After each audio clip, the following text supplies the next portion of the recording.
আসসালামু আলাইকুম ফ্রেন্ডস, অ্যাডিজেট শিক্ষায় আপনাদেরকে স্বাগতম। আপনারা সবাই কেমন আছেন? আশা করি সবাই ভালো আছেন। বরাবরের মতো আপনাদের সাথে আছি আমি সাইফুল ইসলাম। চলে এসেছি নতুন একটি ভিডিও নিয়ে। আজকে আমরা জানবো আপনি দৌলতপুর থেকে যশোর যেতে কোন কোন ট্রেন রয়েছে, সেই ট্রেনগুলা ছাড়ার নতুন সময়সূচি, বন্ধের দিন এবং গিয়ে পৌঁছতে কতক্ষণ সময় লাগবে বিস্তারিত।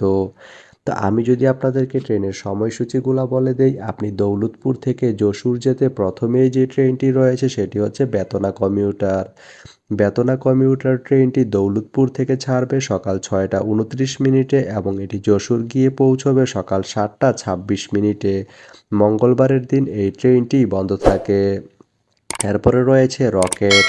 রকেট ট্রেনটি দৌলতপুর থেকে ছাড়বে সকাল ৯টা ৪৫ মিনিটে এবং এটি যশোর গিয়ে পৌঁছবে সকাল ১১টা ৪ মিনিটে। এই ট্রেনটির কোনো অফ ডে নেই।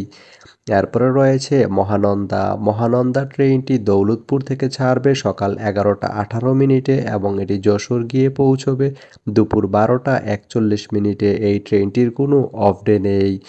এরপরে রয়েছে সীমান্ত। সীমান্ত ট্রেনটি দৌলতপুর থেকে ছাড়বে রাত ৯টা ২৯ মিনিটে এবং এটি যশোর গিয়ে পৌঁছবে রাত ১০টা ২৩ মিনিটে।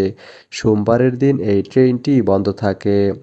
এরপরে রয়েছে সুন্দরবন। সুন্দরবন ট্রেনটি দৌলতপুর থেকে ছাড়বে রাত ৯টা ৫৯ মিনিটে এবং এটি যশোর গিয়ে পৌঁছবে রাত ১০টা ৫৩ মিনিটে। মঙ্গলবারের দিন এই ট্রেনটি বন্ধ থাকে।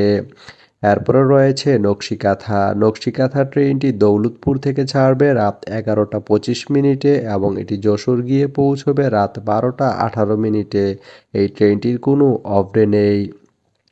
তো আপনি দৌলতপুর থেকে যশোর যেতে এই ৬টি ট্রেনের যে কোনো একটি ট্রেন ব্যবহার করতে পারেন। তো ভিডিওটি কেমন লাগলো অবশ্যই কমেন্ট করে জানাবেন। আর ভিডিওটি যদি ভালো লেগে থাকে বা আপনার কোনো উপকারে এসে থাকে তাহলে ভিডিওতে একটা লাইক করে দিবেন, কারণ আপনার একটা লাইক আমাকে অনেক ইন্সপায়ার করে নতুন নতুন আরও ভিডিও বানাতে।